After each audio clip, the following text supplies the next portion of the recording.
I didn't move to Sunridge Meadows to start a fight. I moved here for light, literal sunlight. After everything Ava and I went through, I needed mornings that felt simple again. The house was nothing fancy. Beige stucco, tired shrubs, a roof that practically whispered, "Put panels on me." So I did. 2 weeks after closing, I had a permit on the fridge, a crew on the roof, and my daughter Ava timing the install like it was a science fair project. She kept saying, "Dad, we're turning photons into phone charge." Day 3, we flipped the breaker, the inverter hummed, the meter spun backward for the first time, and no joke, I got goosebumps. Not because of the bill, though that helps, because it felt like taking a breath I hadn't had in years. 48 hours later, I found a letter stuck in the door. Thick paper, embossed logo, that kind of official you can feel through the envelope. Notice of violation. Unapproved rooftop equipment. Remove immediately. $200 per day until cured. Right, so that's how this neighborhood says hello. I checked the portal. Submission was there, time-stamped, permit attached. No response. Just the fine. And a signature, Linda Pratt, HOA President. I emailed, I called, I walked to the office with coffee. "Hey, maybe we can talk through it." The receptionist smiled without smiling. "You'll need to attend a board hearing." A hearing for sunlight? That night I read our covenants. Then I read our state code. Then I read something the HOA really hoped I wouldn't. The Solar Rights Act. Plain as day, HOAs can place reasonable restrictions, but cannot prohibit or materially impair a solar installation. Materially impair has a definition. I printed it, I highlighted it, and I taped it to the fridge next to Ava's A+ in Earth Science. She circled the phrase, "Public policy favoring solar," and said, "So they can't actually stop us?" I said, "They can try." Board night. Folding chairs in neat rows. People whispering like we were in church. Linda sat center. Pearls, tablet, the posture of someone who's never apologized for anything. "Linda, Mr. Walker, you've installed rooftop apparatus visible from the street. As you know, our aesthetic standards, as you know state law," her eyebrow did a push-up, "we have a neighborhood identity to protect. From photons?" I smiled. She didn't. Their compromise was to move the panels to the rear slopes, north-facing, where they'd make 2 kilowatt-hours on a good day. In other words, make them useless. I slid Alicia's letter across the table. 2 pages, crisp. You can set color and conduit routing. You cannot effectively ban. Case cites, fines cited, remedies cited. Linda glanced, then set it down like it smelled. "We'll deliberate." On my way out, a guy from row 3 caught my sleeve. Ball cap, sun-creased eyes. "Name's Tommy," he said. "Used to think panels were ugly. Then my kid's asthma kicked up. Your roof looks like the future, man. Don't back down." Wasn't planning to. The fines kept coming. Auto-generated, bold red totals in the subject line like a slot machine hitting loss. I kept paying my mortgage, ignored the nonsense, and built a folder. Timestamps, permit PDF, emails, voicemail logs, the law, Alicia's demand. Paper beats bluster. Then Nate, the electrician, called. You'll want to hear this. He'd wired half the block over the years and kept every HOA response he'd ever gotten. He forwarded me a gem. 3 approvals for rooftop HVAC units facing the street, bulkier, louder, visible, approved. The justification? Necessary equipment. Panels that power medical devices aren't necessary? Interesting. I added those to the folder. Ava and I ate on the back steps, mac and cheese, paper bowls. She asked if we'd have to move again. I said no. Then what happens? We keep telling the truth, and we keep the lights on. She leaned on my shoulder. We watched our inverter glow soft green, our little heartbeat in a box. A week later, the HOA scheduled a special compliance walk. You could smell cologne from the sidewalk, clipboards, polos, a slow parade of power with nothing to do. They measured my conduit runs in the front with a tape, even though they were painted to match. They took photos from the angle you'd only get if you climbed my neighbor's mulberry tree. One guy squinted at the roofline like he was solving a murder. Linda didn't take notes. She watched me watching them. I recognized the look. Someone who thinks pressure alone is pressure. I'm an engineer. Pressure is just a number with units. If it doesn't burst a pipe, it's noise. That afternoon, the HOA portal posted a compromise. They'd waive past fines if I signed a voluntary reconfiguration agreement. Move panels to dead zones, disable half the array, smile for the newsletter. I clicked decline, attached Alicia's letter again, attached the solar rights PDF again, attached the HVAC approvals again, subject line, reasonable does not equal removable. 2 things happened next.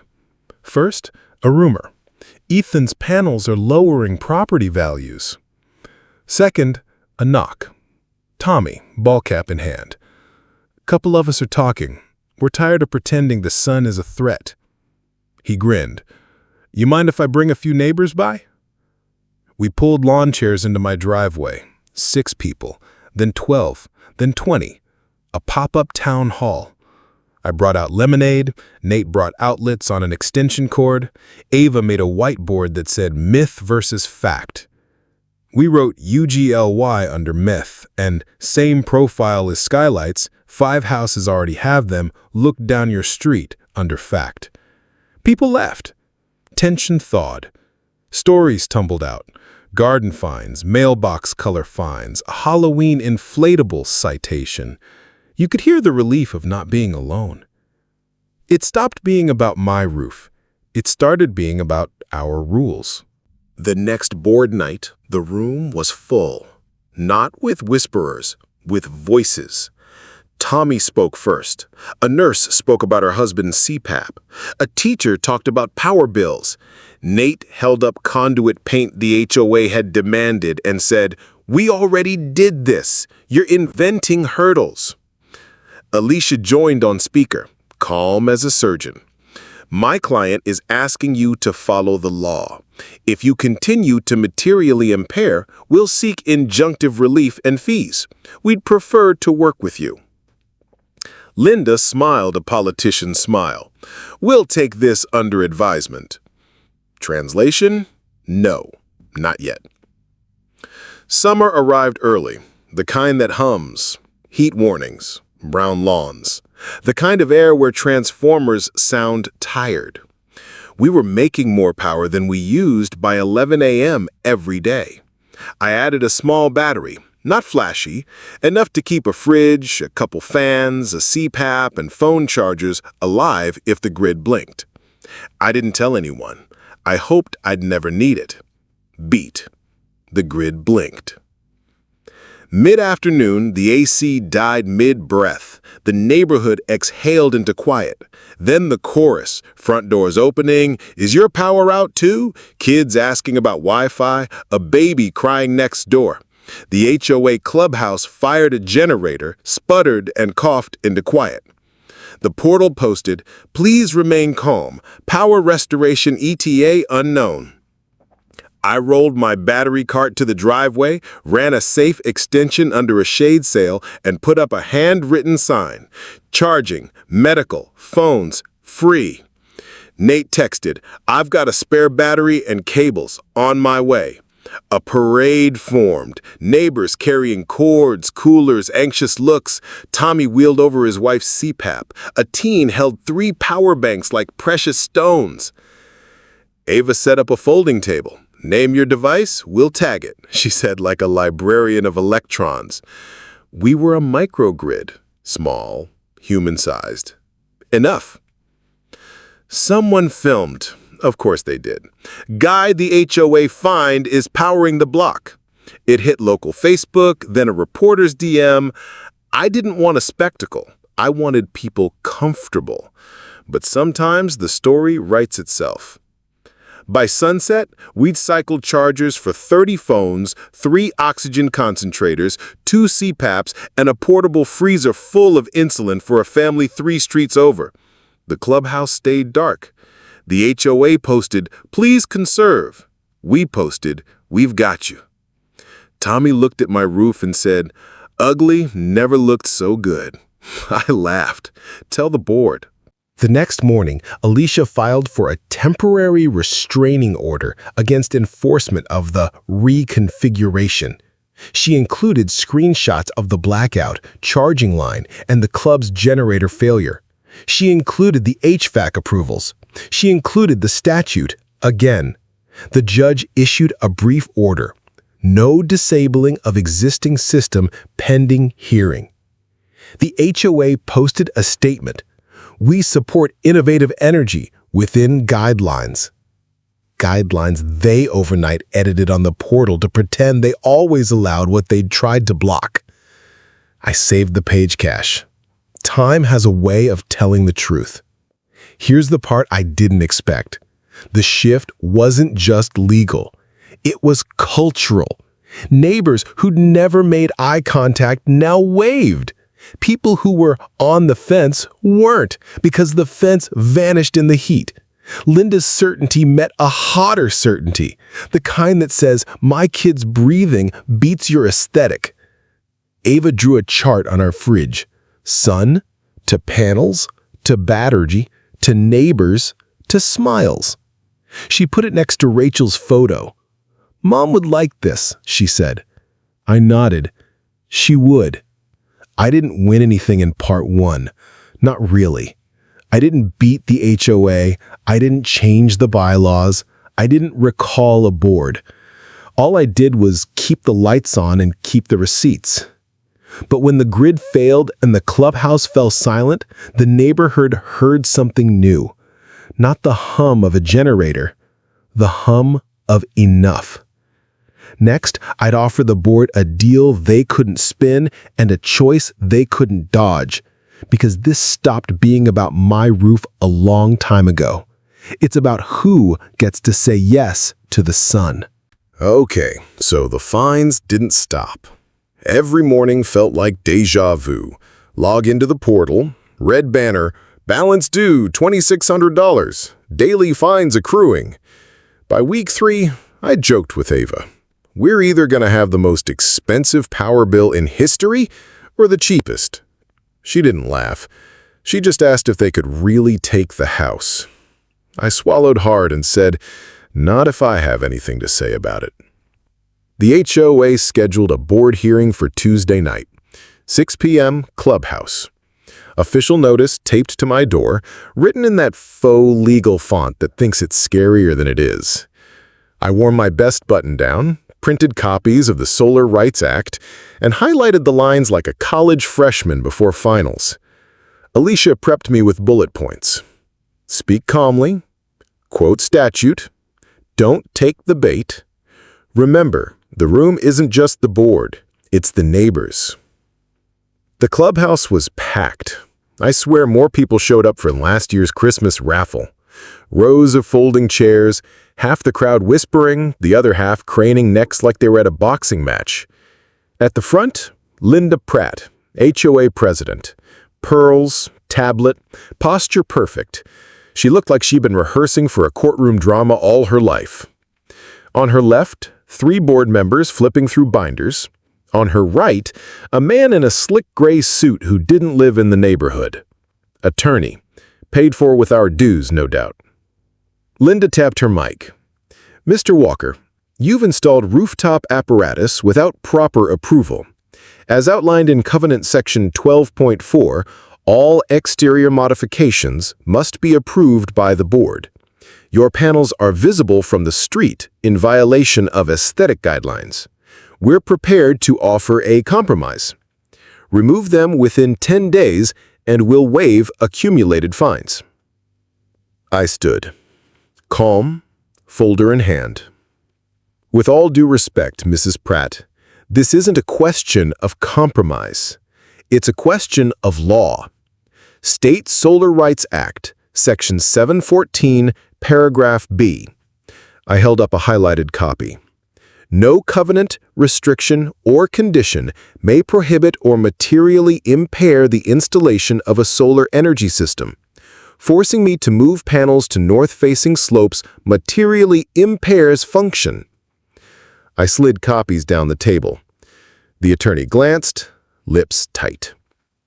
I continued. Additionally, I have records of at least 3 other homeowners approved for rooftop HVAC systems visible from the street. Bulkier, louder, approved without issue. That's selective enforcement. A ripple through the crowd. Neighbors turned, whispering. Someone muttered, "Yeah, my AC's on the roof." Linda's smile thinned. She didn't address the point. Instead, she leaned forward. Mr. Walker, aesthetics are vital to property values. Studies show, I cut in, still calm, studies don't override statute. If you want to litigate aesthetics against state law, I welcome it. The gray suit attorney cleared his throat. The association has broad discretion to interpret reasonable restrictions. I smiled. Courts have interpreted reasonable. Case law. Want me to read it? He didn't answer. The room buzzed louder. That's when it happened. The hook. From the 3rd row, a voice rang out. "Tell him about your brother, Linda." The room exploded in whispers. Linda froze. "Excuse me?" The voice again, louder. "Your brother runs Clearview Landscaping, the same company that's been billing the HOA for roofline aesthetic evaluations? How much of these fines are padding his invoices?" Gasps. Phones lifted. Neighbors recording. Linda's face flushed crimson. "That's irrelevant. This hearing is about Mr. Walker's violation." I didn't say a word. I just stood there, smiling. Because in that moment, the tide shifted. Later, Tommy told me the guy who shouted was Mark Jefferson, longtime resident, quietly furious after Linda fined him for a tree swing. He'd done some digging, found invoices, found the business link, and he'd had enough. Suddenly, my panels weren't the story. Corruption was. Linda banged the gavel like she was on trial. "This hearing is adjourned. The board will deliberate privately." Translation?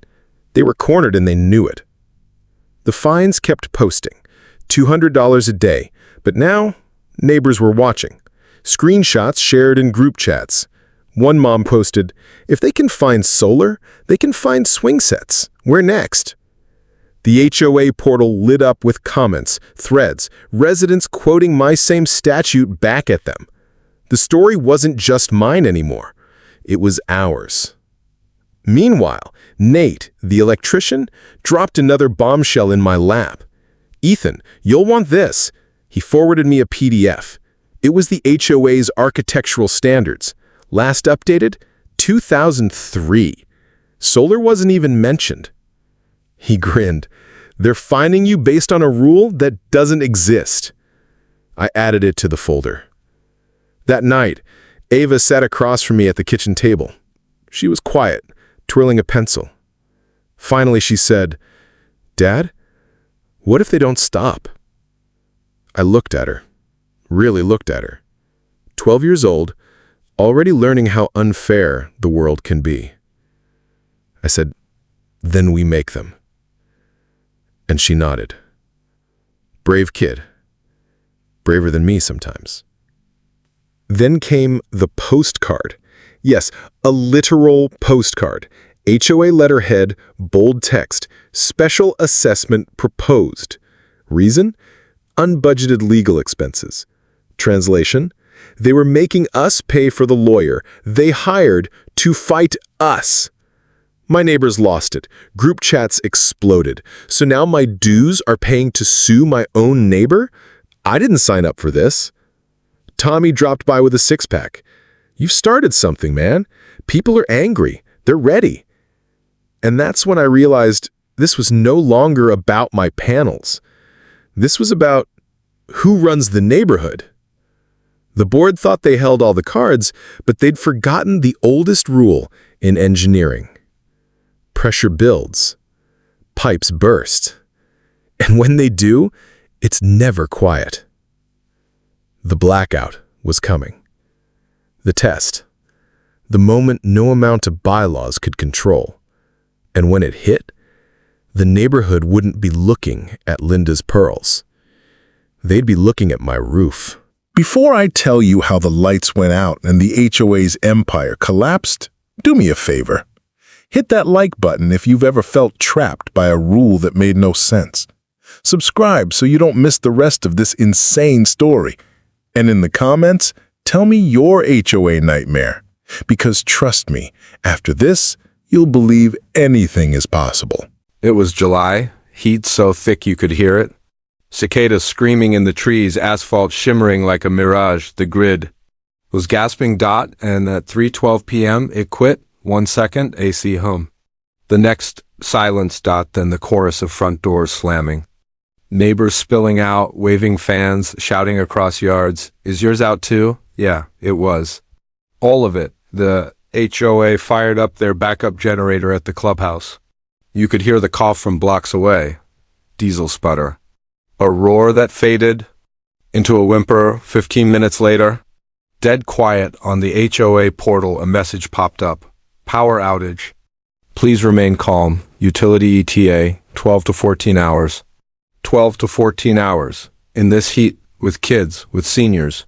With oxygen machines, Dot and Linda, not a word, not a knock. Just that polished line on the portal. So I rolled my little battery cart into the driveway, plugged it into my panels. Wrote a sign in Sharpie, charging medical phones within minutes. There was a line. Tommy wheeled over his wife's CPAP. A teenager clutched 3 dead phones like treasure. An elderly neighbor whispered, "My insulin needs the fridge." We tagged each device. Ava set up a folding table. Nate brought cables. And for the first time all summer, the neighborhood wasn't looking at HOA fines. They were looking at my roof. I'll never forget this. A little girl tugged her mom's sleeve and pointed at my inverter humming in the shade. "Mommy, why is his house still alive?" Her mom smiled weakly. "Because his roof catches the sun." That kid looked at me like I was Iron Man, but really? I was just a dad with panels and stubbornness. An hour later, Linda pulled up in her SUV, windows tinted, a C still running. She stepped out, pearls gleaming, clipboard in hand. Yes, a clipboard. During a blackout, she marched up, heels clicking on pavement hot enough to fry eggs. "Mr. Walker," she barked. "You can't just run an unauthorized charging station." Liability? Like leaving seniors in 110-degree heat with no power? Neighbors laughed. Actual laughter. Out loud, someone shouted, "At least he's doing something." Linda's face? Red as a stop sign. She turned, furious, to her assistant. "Take photos. Document everything." He raised his phone, but not at me. He filmed her. The video went viral by nightfall. By sunset, local reporters showed up. Cameras pointed at my driveway, where 30 phones blinked green with fresh charge. And a dozen families sat under shade sails we'd rigged up. One reporter asked, "Why are you doing this?" I looked at Ava, passing out cups of water. Then I said, "Because when the grid failed, someone had to keep the lights on, and the I sure didn't. That clip made the evening news. That blackout lasted 13 hours. Long enough for people to decide who they trusted more, a president with pearls and excuses, or a neighbor with panels and power. The next morning, Alicia filed a motion for injunctive relief. Attached, photos, video, testimony. The judge didn't just grant a pause on fines. He granted a temporary restraining order, effective immediately. The HOA was barred from interfering with my system, and the kicker? The court cited demonstrated public benefit during emergency conditions. Linda's own stubbornness had backfired. Publicly, legally, permanently? Neighbors started asking questions. If solar is illegal, why did it save my grandma's oxygen machine? If Ethan's the violator, why did his roof keep our food from spoiling? If the HOA protects us, why were they dark while he lit us up? You could feel it, the grip, slipping. But here's the thing about power, once you prove it works. People want more. That blackout wasn't the end. It was the beginning, because the next move I made, it wasn't about just my panels. It was about powering the entire neighborhood. And when I offered them the deal of a lifetime, Linda made the worst mistake of hers. The blackout ended at 4:36 a.m. I know the exact time because I was still awake, sitting on the back porch with a half-dead flashlight, watching my inverter flick back into grid sync mode. Ava was asleep inside, curled up on the couch under a blanket. Her phone fully charged thanks to the panels they said we couldn't have. When the fridge clicked back on, I exhaled like I'd been holding my lungs hostage for hours. We made it, and we didn't just make it. We carried half the neighborhood with us. The next day, everything felt different. Neighbors waved. Some dropped by with banana bread, Gatorade, thank yous. Even the grumpy guy 2 doors down who once complained about Ava's basketball hoop shook my hand. For the first time since moving here, I wasn't the violator. I was the guy who kept us alive. And Linda? Small smirk. She was nowhere to be seen. That week, Alicia called me. You've got momentum. Don't waste it. She was right. So I drafted a letter. Not to the court, not to the portal, but directly to the board. It was short, direct. I'm willing to donate solar and battery storage to the community clubhouse at zero cost to residents. Installation and permitting will be covered. In return, I ask for one thing: adoption of a solar-friendly policy that complies with state law and prevents future harassment of homeowners. That was it. No tricks. No hidden clauses, just a gift. With a condition: fairness. When the letter hit inboxes, I thought maybe, just maybe, they'd see reason. But then, Linda called an emergency board meeting. The clubhouse was crowded again. Chairs filled, people standing in the back. The room smelled like stale coffee and cheap perfume. Linda tapped the mic. Her pearls gleamed, posture stiff as ever. Mr. Walker, she began, voice dripping sugar, we've reviewed your proposal. While generous in theory, the board unanimously rejects it. Gasps, actual gasps. She smiled wider. Community. Identity must be preserved. Solar panels on the clubhouse would create an eyesore, lowering property values. Furthermore, reliance on your technology introduces liability risks we cannot assume. Angry laugh under breath. Liability, identity, eyesore. She said everything except the truth. I stood slowly. You're rejecting free power, free resilience, after your generator failed in a blackout that nearly endangered lives. Her smirk twitched. The generator was under maintenance. From the back, Tommy shouted, "Maintenance?" It was rotting in the shed for 3 years. The room erupted, neighbors yelling, phones recording. Someone shouted, "What are we paying dues for?" Linda banged the gavel like she could hammer reality back into shape. "This meeting is adjourned." But it wasn't, not really, that night. I made a call. Not to the board, to an old contact at the utility company. "Tell me," I asked, "do you need rooftop space for distributed solar interconnect?" He paused and laughed, always. 2 weeks later, I signed a rooftop lease.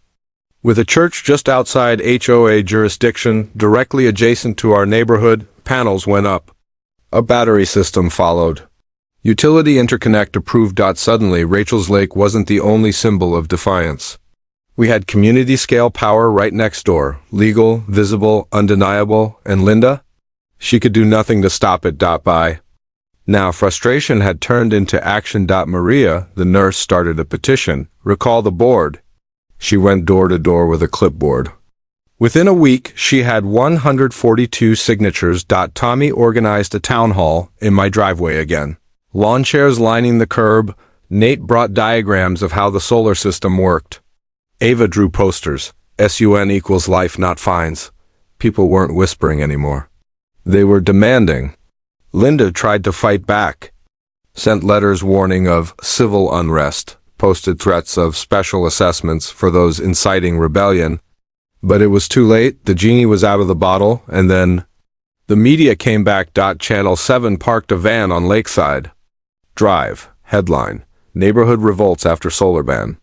They interviewed residents, seniors who lost refrigerated meds, moms who charged phones in my driveway, kids who said, "Mr. Walker's roof saved us." And then they cut to me. The reporter asked, "Why keep fighting, Ethan?" I looked straight into the camera, because no should have the power to take the sun away. That clip went viral. At the next election, turnout broke records. 89% of households voted. Linda, ousted by a landslide. Sapphira, once too scared to speak, was elected president. Term limits adopted, transparency rules passed, and Linda? She stormed out of the clubhouse, pearls swinging, muttering about ungrateful residents. No one followed her. The first act of the new board, except my donation. Panels installed on the clubhouse roof. Battery in the basement. Utility signed off. At the ribbon cutting, Ava held the scissors. She looked out at the crowd, neighbors, clapping, cheering, and said into the mic, "My mom always said sunlight is for everyone. Now it is." The crowd roared. Looking back, it's surreal. They find me for photons. They tried to shame me, silence me, bleed me dry. Now. The same sun powers the clubhouse, cools the air in heat waves, charges phones in storms. We turn tyranny into resilience, fines into freedom, conflict into community. It didn't stop here. Other neighborhoods called. How did you do it? I sent them Alicia's toolkit. Nate shared wiring diagrams. Ava even made a kid's flyer. Solar is just sunshine plus science.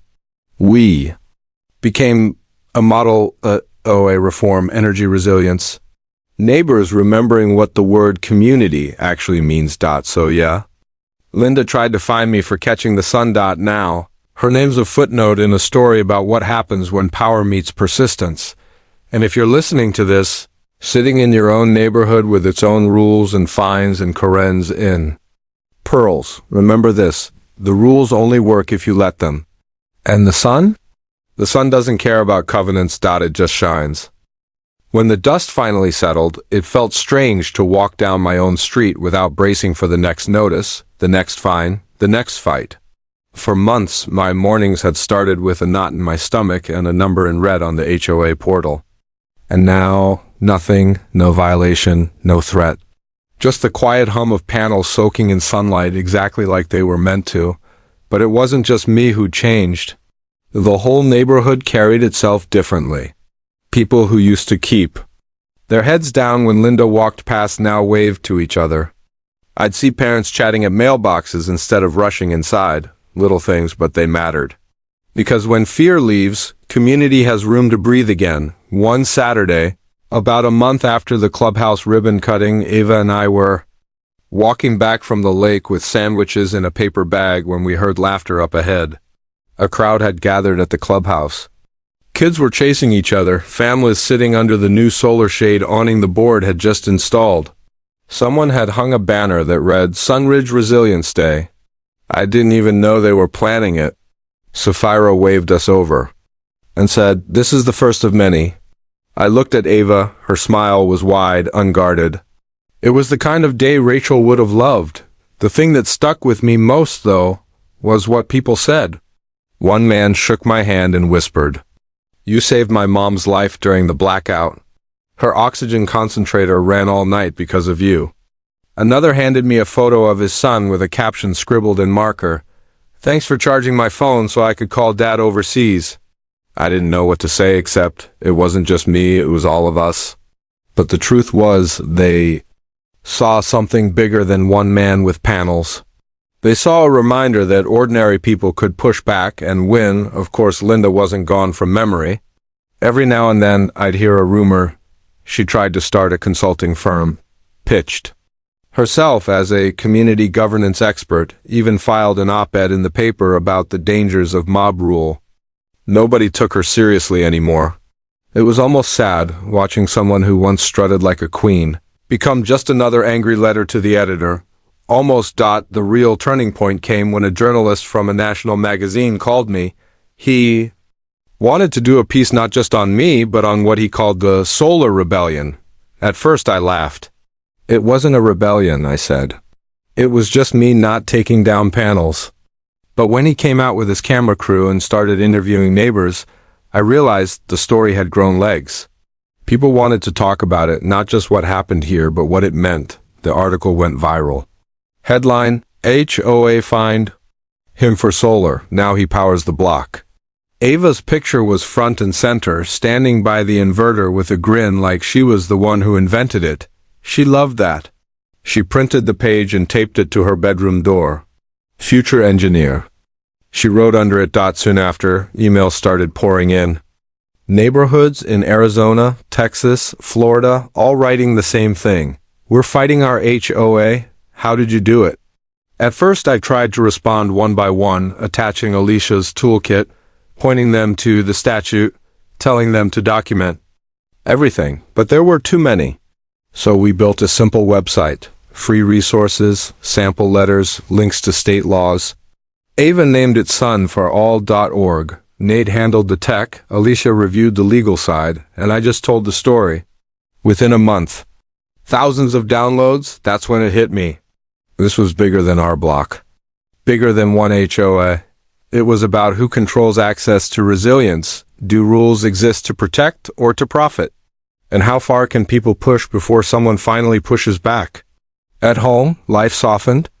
Ava started a little STEM club with her friends. They called it the Photon Club. They'd sit in the garage tinkering with toy solar kits, charging old cell phones, measuring output with multimeters like pros. One night she came to me, notebook in hand, and said, "Dad, what if every neighborhood had a backup battery? Like one in every block?" She started sketching out circuits. She's 12. I looked at her and thought, this is why I fought. Not the panels, not the fines, not even the courtroom drama. For her? For the kids who deserve a future where sunlight is normal, not political. By fall, the new board passed a full reform package. Transparent budgeting. Quarterly meetings open to all residents. An ethics clause banning conflicts of interest. And most importantly, a solar-friendly policy aligned with state law. Fines only for actual violations that made sense. The kind everyone agreed on. It was like the community had finally remembered it was a community, not a kingdom. At the second Resilience Day, they asked me to speak. I stood on that clubhouse stage, sunlight bouncing off the panels above me, and I looked at the crowd. I didn't talk about fines or fights or laws. I said, the sun belongs to everyone. And the moment we let fear or control take that away, we lose more than energy, we lose trust, we lose each other. But we got it back. When I finished, they clapped, but what mattered more was Ava running up after, hugging me tight, whispering, "Mom would be proud." I had to blink fast so no one saw my eyes water. The national attention didn't die down. More articles. Segment on morning TV. At one point, a politician even quoted me in a speech about energy independence. No, HOA should have the power to take the sun away. That line kept following me. At first it felt heavy, like I didn't deserve to be the face of something so big. But then I realized, maybe I did. Maybe every homeowner who's ever been told, you can't, deserves to be heard. I set up a scholarship fund in Rachel's name. First award went to a local girl who lost her dad to cancer and wanted to study environmental science. When I handed her the certificate, her mom hugged me and said, "Because of you, she gets a chance." That night I sat on the dock by the lake, watching the reflection of the moon and whispered, "We did it, Rach." Of course, there were still bumps. The HOA isn't perfect now. No HOA ever is. But it's accountable. People actually vote. Rules make sense. When a new family moved in with rooftop panels already installed, instead of a violation, they got a welcome basket. I laughed out loud when I heard. Ava said, "See? You changed the culture." And maybe she's right, looking forward, I don't know where this goes. Maybe Sun for All grows. Maybe Ava ends up leading it someday. Maybe it all fades and becomes just a story we tell at barbecues. But I know this, when they tried to take the sun from us, we didn't fold. We stood. We fought. And in the end, we lit up more than a house. We lit up hope got, so if you're sitting there watching this, nodding because you've been through your own HO nightmare, remember this, you don't have to be rich or loud or even ready at first. You just have to hold your ground long enough for others to see the truth. Because once they see it, they won't unsee it. And once they stand with you, there's no going back. I thought this was about fines. It wasn't, it was about freedom. And I wouldn't trade that for anything. That's my story. They fine me for catching the sun. Now that same sun powers a community, funds scholarships, inspires kids, and reminds all of us. Rules don't get the last word. People do, and for the first time in a long time, I'm at peace.